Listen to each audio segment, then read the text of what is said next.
L'édition 24 fans du Galaxy S est de nouveau apparue dans un benchmark bien connu, cette fois avec une puce Exynos 2400 à l'intérieur.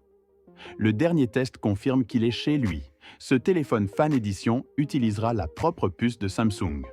Samsung a utilisé les chipsets Exynos et Snapdragon de la série Galaxy S22 dans la Galaxy S23 Fan Edition, au lieu des puces les plus récentes de la série Galaxy S23. Pour cette raison, les fans se demandent s'il s'agit d'un Galaxy S24 Fan Edition. Il utilisera également des puces plus anciennes. Un test de référence réalisé il y a quelques mois a confirmé que le Galaxy S24 Fan Edition n'utilisera pas de puces plus anciennes. Au lieu de cela, il aura le même chipset Exynos, comme le Galaxy S24 et le Galaxy S24 Plus. C'est logique, puisque Samsung n'a pas lancé de puce phare Exynos en 2003, l'Exynos 2004 était le choix évident. Vendre un téléphone haut de gamme doté d'une puce vieille de 2 ans risque de susciter de nombreuses critiques. Qu'en est-il des chipsets Snapdragon? Le S24 Fan Edition utilisera-t-il le processeur Snapdragon 8 Gen 3 dans certains cas? Marché ou pas du tout? Bien que l'Exynos 24 soit une excellente puce, le Snapdragon 8 Gen 3 est meilleur et de nombreux fans de Samsung préfèrent les téléphones Galaxy équipés de puces Qualcomm. Actuellement, il n'y a aucune preuve d'une version Snapdragon du Galaxy S24 Fan Edition. Nous devrons donc attendre de voir ce que Samsung a prévu pour sa gamme Fan Edition.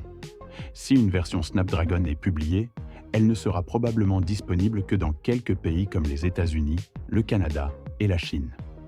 Nous avons ici notre premier aperçu officiel du Galaxy S24 Fan Edition. Il semble que le Galaxy S24 Fan Edition disposera du dernier processeur Exynos, d'un écran plus lumineux et de fonctionnalités basées sur Galaxy AI. Avant sa sortie prévue plus tard cette année, Android Headlines a partagé des images officielles du Galaxy S24 Fan Edition, montrant ses couleurs et ses fonctionnalités. Le téléphone sera disponible en 5 couleurs: bleu, gris, menthe, argent et jaune. Il ressemble beaucoup au Galaxy S24 avec des panneaux de verre plat à l'avant et à l'arrière, des côtés plats en aluminium et des coins arrondis. Cependant, l'écran a des bords légèrement plus épais, surtout en bas. Le téléphone dispose d'un écran OLED de 6,7 pouces avec une résolution Full HD+, un taux de rafraîchissement fluide de 120 Hz et sa luminosité peut atteindre 1900 Night. L'écran est protégé par Gorilla Glass Victus Plus, ce qui le rend durable. Il est résistant à la poussière et à l'eau, grâce à un indice IP de 67. Quant aux caméras, il dispose d'une caméra frontale de 10 mégapixels. Pour les selfies, une caméra arrière principale de 50 mégapixels, une caméra ultra large de 12 mégapixels et une caméra téléobjectif de 8 mégapixels, avec zoom optique 3 fois.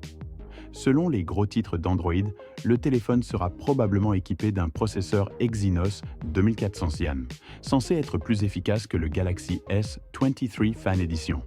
Selon Sam Mobile, le téléphone sera probablement équipé d'un processeur Exynos 2400 dans la plupart des régions. Mais aux États-Unis, il pourrait comporter le Snapdragon 8 Gen 3 pour la puce Galaxy. Il devrait contenir 12 Go de RAM et 256 Go ou 512 Go de capacité de stockage. Le téléphone dispose d'une batterie de 4565 millions d'heures qui, selon Samsung, peut durer jusqu'à 78 heures pour la lecture audio, 29 heures de lecture vidéo avec une seule charge. L'année dernière, Samsung a augmenté le prix du Galaxy S23 Fan Edition sur plusieurs marchés, de sorte que le prix du Galaxy S24 Fan Edition pourrait être de $649 aux États-Unis. J'espère que vous avez aimé la vidéo. Si vous avez apprécié la vidéo, vous abonner à la chaîne serait grandement apprécié. Merci d'avoir regardé avec Android Plus.